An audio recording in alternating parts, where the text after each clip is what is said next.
Hey, y'all. Welcome back. Today, joining us, we have Tonie J. She is a military spouse, a hairstylist, and an entrepreneur. So, welcome, Tonie.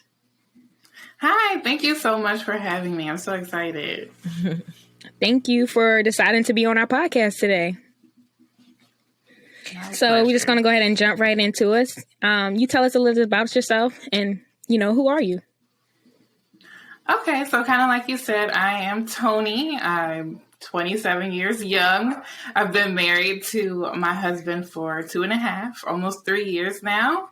Kind of that typical story of we had to hurry up and get married before he left to Korea. However, we have been dating since 2014. And in 2013, I guess you can say that's when my journey of life really started. I moved to Florida, hopped around on my savings, then ended up moving in with my husband because nobody else could be trusted, then boyfriend. In the meantime, I had gotten my degree in business management from the University of South Florida, picked up 3 business-related certificates, and also holding 10 years strong in my cosmetology license as well. Nice. Oh, wow. So you I'm assuming you must have been in my area because I live in Tampa now. My husband's stationed at McDill. Oh yeah, probably. Yeah. Yep. Okay. That's right where I was. Okay. Awesome.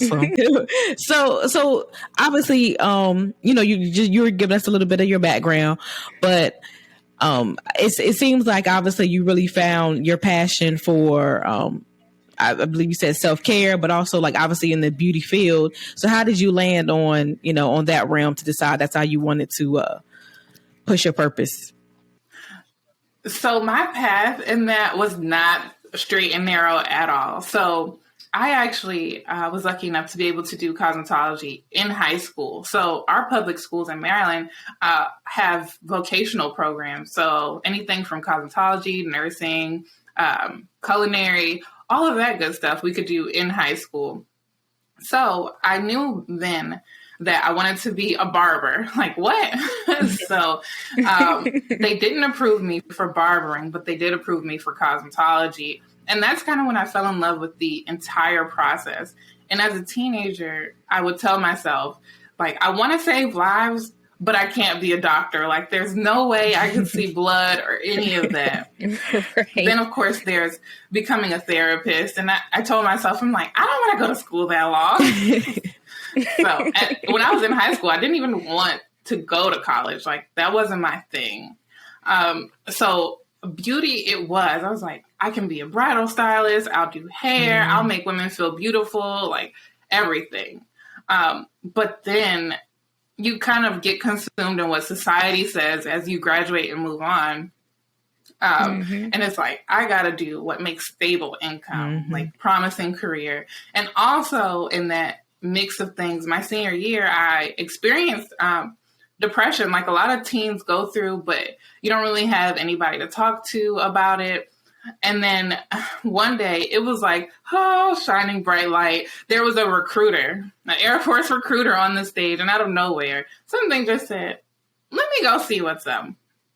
So long story short, ended up enlisting, didn't make it through basic. And then I was back to square one of, okay, I'm 18. What do I do next? Got a job in a restaurant, started going to community college, left there, started working at JCPenney hair salon, which, as we know, JCPenney is kind of crumbling, but also a blessing because they have a great educational program for cosmetologists. Then still was lost. I left there, moved to Florida. That's when I started attending USF and just thinking like internships, human resources, management internships, all kinds of things, thinking that I was still going to go and be this like super square, like office person. And that just wasn't me. No offense. A lot of people are successful at it, but I've just learned that I don't do well in that environment. So it's been a long journey, and my husband getting orders to Korea is really what changed my life. I went from working in the office and then trying to do my friend's hair to really saying, when we get to this next phase, I'm going to be exactly who I want to be. So I've started a home salon, working on a product line for actually men at this point, and just so many other avenues in the beauty industry. But it took me so long to really get here and what I feel is my true self. Like, I'm not perfect. I'm not a multimillionaire yet, but like the peace and the enjoyment I have in my life and being who I feel like I'm supposed to be has been a long journey, and it's very fulfilling. Awesome. That's what I'm talking about. I love that whole, you know, like taking that initiative to say, hey, I'm going to be who I want to be. Like at this next base, that means you put yourself in that position to succeed. And that's huge because like one of the reasons why we started this podcast was because as military spouses, it's so easy to get caught up and kind of, you know, following in your husband's shadow. And the next thing you know, you're kind of just like going with the flow instead of, so having that adamant or that mindset to go out there and get yours, that's huge. I'm hoping it's paying it off for you. So how was that with trying to do that? Because you're in Korea now.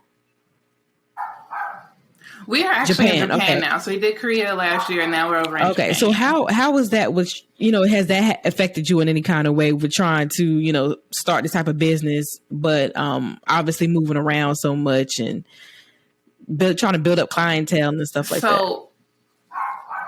Yes. So spiritually, mentally, it's been more of a struggle than business. So I used a couple basic tactics to start building business before we came here. One really just being changing my location on my Facebook page and tagging Yokota Air Base in my Instagram photo. So some people, not a ton, I don't want to make myself sound big-headed or anything, but they saw me before I came. So people were already trying to like book appointments while I was in quarantine. Oh, nice.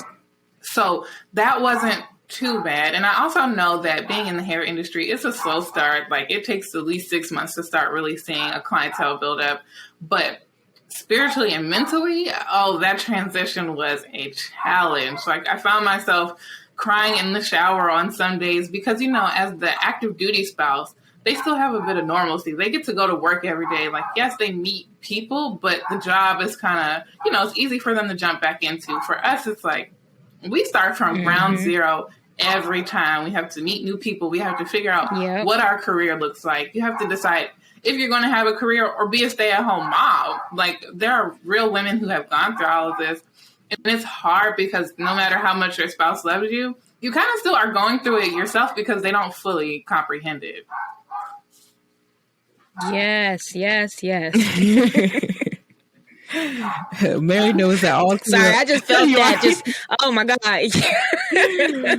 Mary's behind. It's a struggle, and like as a baby spouse, as I like to refer to myself as, like I don't think anybody could prepare you for what you're about to experience mentally. So so for you, I guess I would ask you, what were some ways that I guess you kind of helped yourself get over those humps, you know, a feeling like that? So it was a combination. So I told myself, especially in this new year, I blocked out Friday mornings for like spiritual time. So I have a journal, a planner, and then I pray and read a scripture. I kind of fell off that a little bit. I need to get back to it. But there was this one moment where it actually just changed for me completely. And that was when I wrote in my journal, like, I was tired of crying. I was tired of feeling depressed because even though, you know, sometimes you do need to see a psychiatrist. Sometimes, you know, medication does help. I don't want anybody to feel shamed.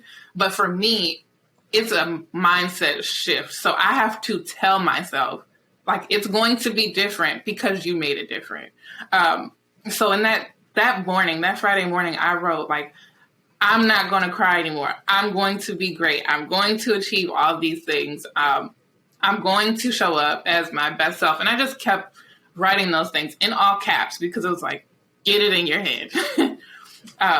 And that's genuinely when it changed for me because, like I said, my husband's never going to fully understand us, even though he loves me. So it was on me to really create the life that I love.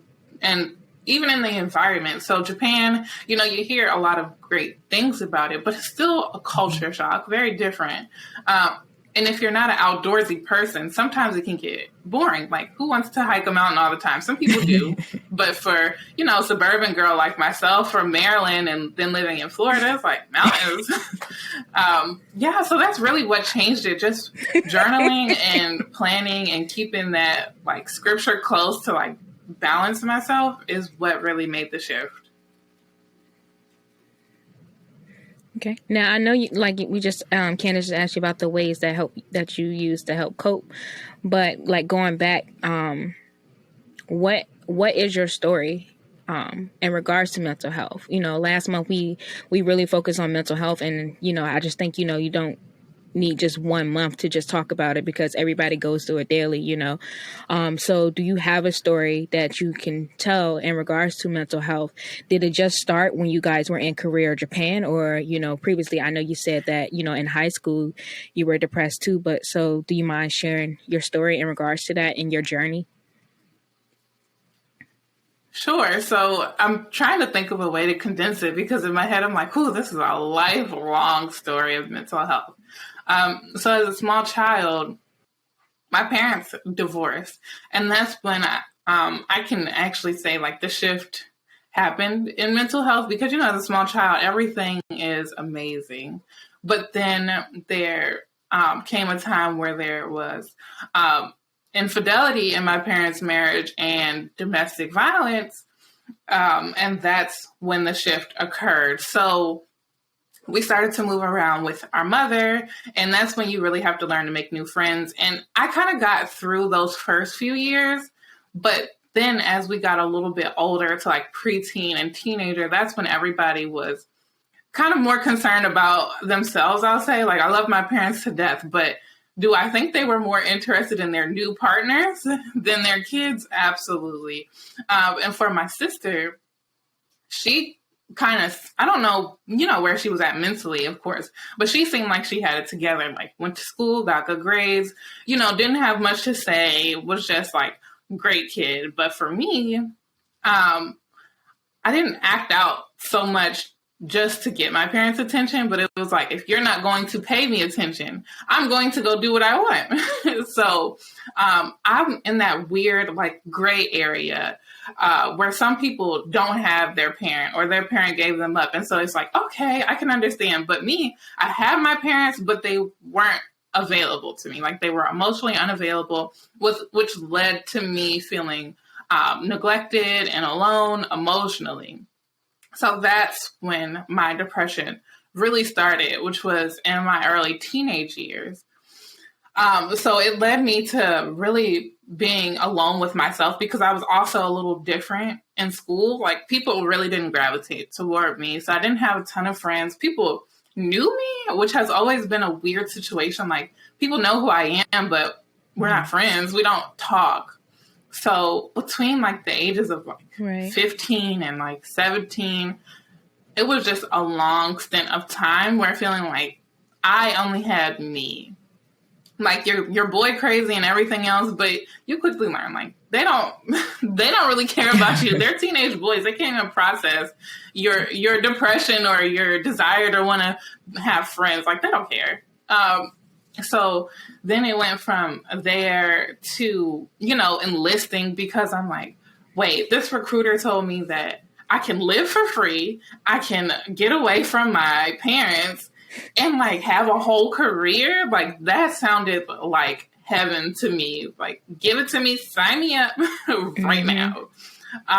But I later learned that it wasn't for me because I got there and here is depression setting in again. Like, I don't fit in here. I'm struggling in areas that I don't think I should be struggling in.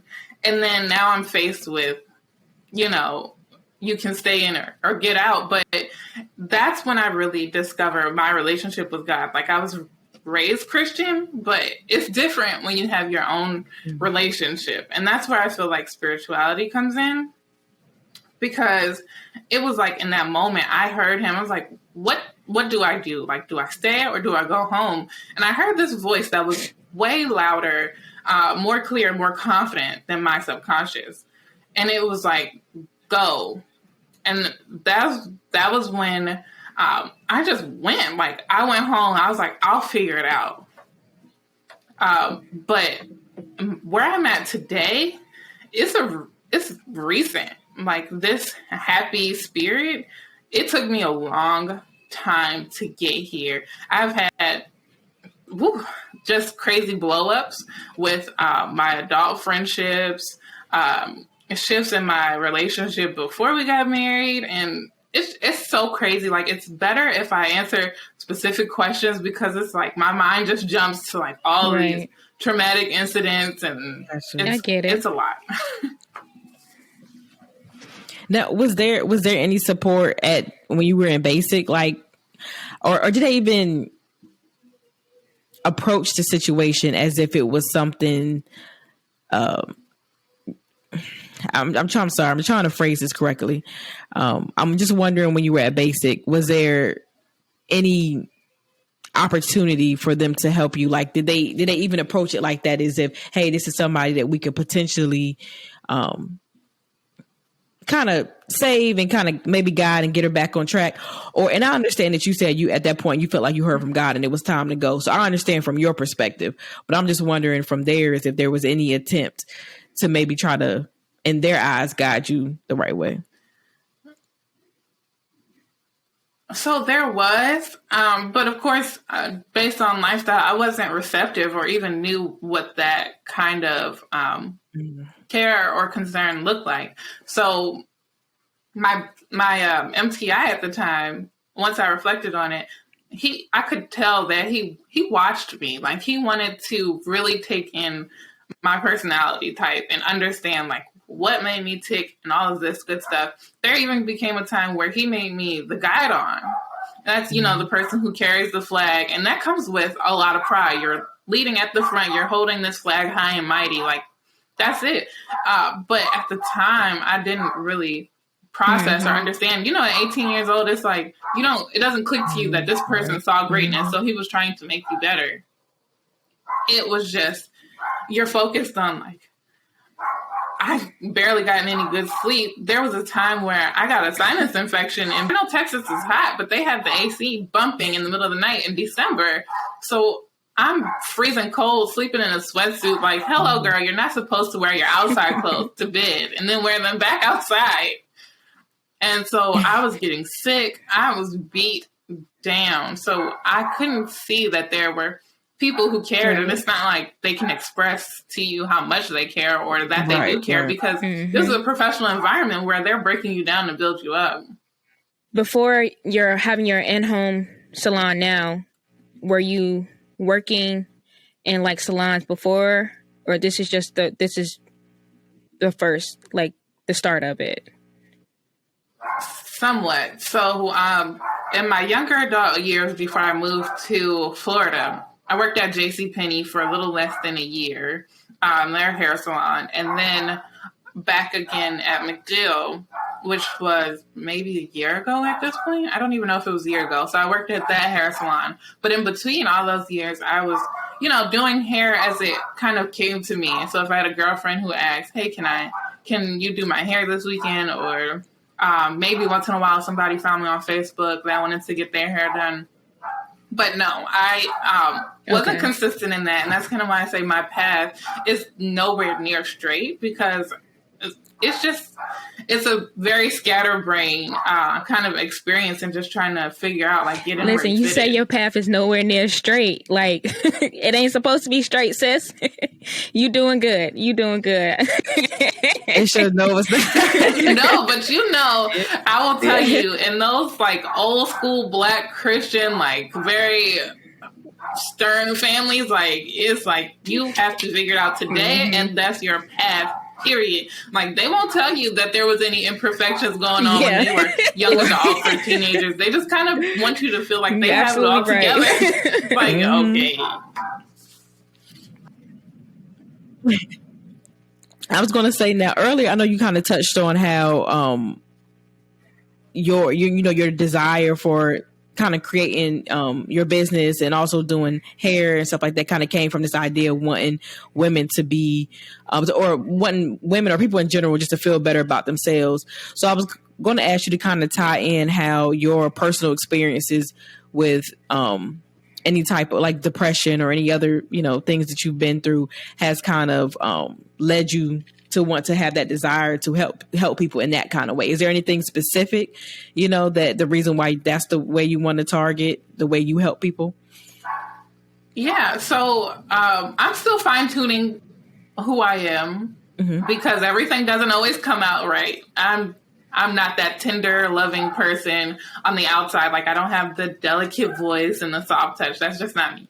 But going through it alone, like being in my darkest days and like looking at pill bottles, like contemplating cutting my wrist, like all of that stuff, I don't want anybody else to go through it alone. So I'm a tough lover. However, I will never leave you by yourself. So with hair, it provides that happy medium. You always hear people say like hairstylists are underpaid therapists. And it's true, because you can come and sit in my chair and say whatever you want, talk as long as you want.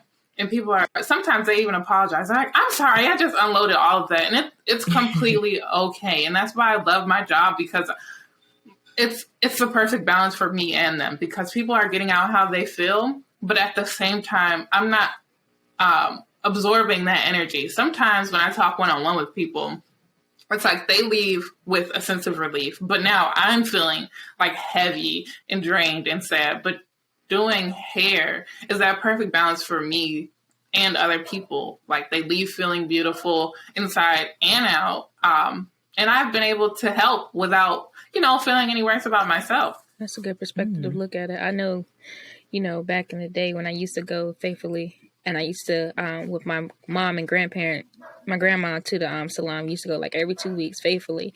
And I would watch, as all these older women like sitting and telling their stories, like, such and such did this, just gossiping, or just like you said, like venting, like unpaid therapists pretty much. So yes. I totally get that. So with you being in Japan now, I know the African American women can appreciate you being there, because it's not many stylists there, right? That's what I was thinking. Yeah. That is true. Still a little bit of a competition. I won't pretend like I'm the only one here or the best one. But it's a little bit. However, it's still a demand. Like, between it's me, another hairstylist, and a braider, like there's still enough wealth to go around, because, like you said, we're needed here. And it was probably like that in Korea too, as well, right? I didn't get to go with him to Korea, but everything is genuinely about timing. There was a hairstylist who killed it there at that time. She's now moved. But like I said, it's all about timing and like really showing up as your best self, and like it'll come to you. Yeah, that's what I was going to ask. Actually, if you had any, advice that you wanted to leave for listeners who either may be going through some of the same things you've gone through, or who are looking for ways to. I mean, I hate to say it like this, but honestly, sometimes, people are in a situation just like what you mentioned earlier, just looking for one reason to live or anything like that. Just any advice. I don't want to have to make it sound so intense or deep, but if there's just anything on your heart that you want to leave. Absolutely. So if you feel like you don't have a purpose today, know that you have a purpose. So if you find that you have nothing to live for, finding that reason to live is your reason to live. You wake up every day with a purpose of self-discovery first. And then once you find your gift, you share it with others. So find the balance between being selfish, but being available. So you see a lot of stuff on social media that's like, it's okay to be selfish, or, a lot of like me talk. And while that's good, find your balance and know that every life has a purpose, has a worth, and don't quit today, because you're alive for a reason. Like the story is coming, And life ends naturally. So don't feel like you have to in your life. When it's time, it'll be time. So why rush it? So just enjoy the time that we have now. Trust the process. Believe in yourself. Be who you are no matter what. Because I know personally, I've tried to conform and do what others wanted of me, and I was never whole.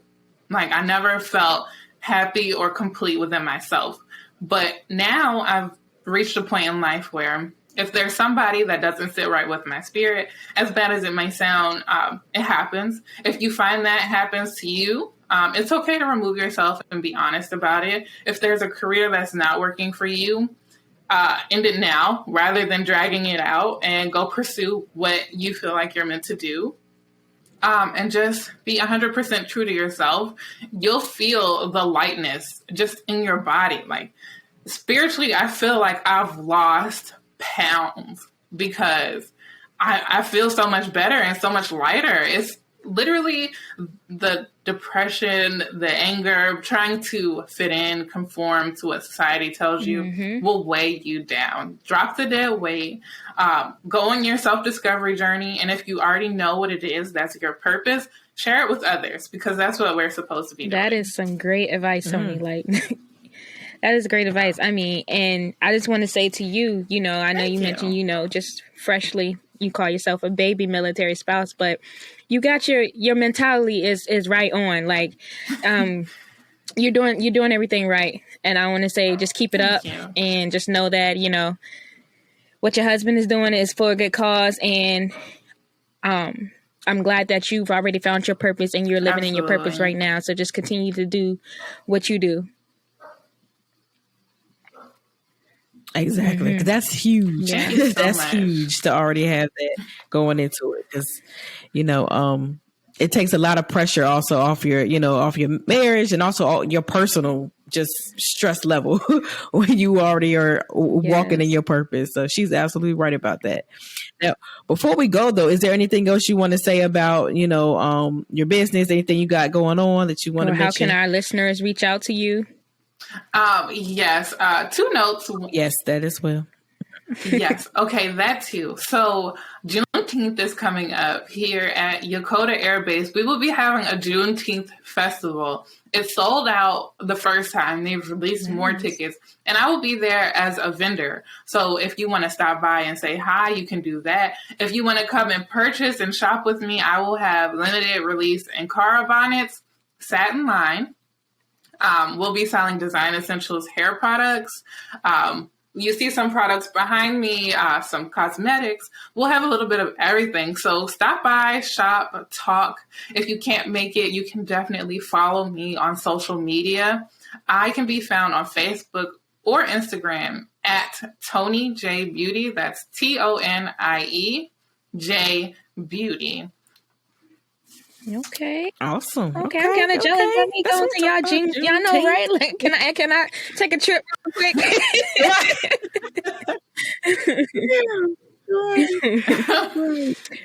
Well, before we go, but Laurie, go ahead. No, you go ahead. My bad. No, you can. We always close on our affirmation, so we're just going to do that really quick before we get out of here. And do you want to join in with us? Sure. All right. I am enough. I am enough. I have the power to create the life I desire. Ooh, I have the power to create the life I desire. I am worthy of my dreams. I am worthy of my dreams. I am worthy of my dreams. All right. Well, yes.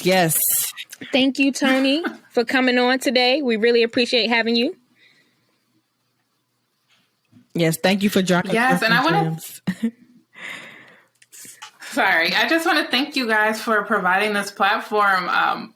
Because manifestation is a big word nowadays. I will tell you that in April, I told myself I wanted a platform to share my story. I wanted to do a podcast, and then May, here you guys pop up. So thank you, just for being that light and that way.